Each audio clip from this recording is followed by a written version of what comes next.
Hi friends, mass మహారాజా రవితేజ, హరీష్ శంకర్ వీరిద్దరు combination లో వచ్చిన మూడవ చిత్రం మిస్టర్ బచ్చన్. ఈ చిత్రం హిందీ మూవీ అయిన రైడ్ మూవీకి రీమేక్ అన్నమాట. నిన్న ప్రీమియర్స్ ఓవర్సీస్ తో పాటు మన తెలుగు రాష్ట్రాల్లో కూడా ప్రీమియర్స్ అయితే కొన్ని థియేటర్లో వేశారనమాట. అయితే ఈ చిత్రానికి మిక్స్ టాక్ అయితే వచ్చేసింది అనమాట.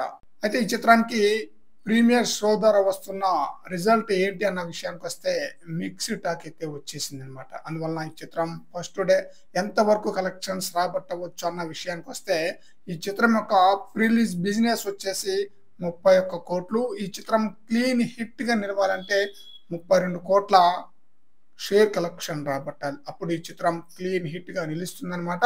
అయితే ఫస్ట్ డే ఎంత వరకు కలెక్షన్స్ రాబట్టవచ్చు అన్న విషయానికి వస్తే ఈ చిత్రానికి మిక్స్డ్ టాక్ వచ్చేసింది కాబట్టి ఈ చిత్రం ఫస్ట్ డే వచ్చేసి 4 కోట్ల వరకు షేర్ కలెక్షన్ రాబట్టే అవకాశం అయితే ఉంది.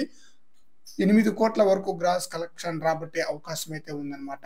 రవితేజ గత మూవీ అయిన ఈగల్ మూవీకి కాస్త పర్వాలేదు అనిపించిన ఫస్ట్ డే వచ్చేసి 4.93 కోట్ల షేర్ కలెక్షన్, 8.85 కోట్ల గ్రాస్ కలెక్షన్ రాబట్టింది అనమాట. అందువలన ఈ చిత్రం ఫస్ట్ డే 4 కోట్ల వరకే షేర్ కలెక్షన్ రాబట్టే అవకాశం అయితే ఉంది. వాస్తవంగా ఇక్కడ తెలుగు రాష్ట్రాల్లో ప్రీమియర్స్ వేయకపోయినా బాగుండేది అనమాట. ఫస్ట్ డే మంచి కలెక్షన్ రాబట్టే అవకాశం అయితే ఉండేది. ప్రీమియర్స్ అది కూడా కొన్ని థియేటర్లోనే, సెలెక్టెడ్ థియేటర్లోనే ప్రీమియర్స్ చేశారు కాబట్టి అది మిక్స్డ్ టాక్ రావడంతో కలెక్షన్ పై భారీ ప్రభావం చూపే అవకాశం అయితే ఉంది. మరి చూడాలి, ఫస్ట్ డే అఫీషియల్ కలెక్షన్స్ వివరాలు వస్తే కానీ ఎంత వసూలు చేసిందనేది తెలియదు.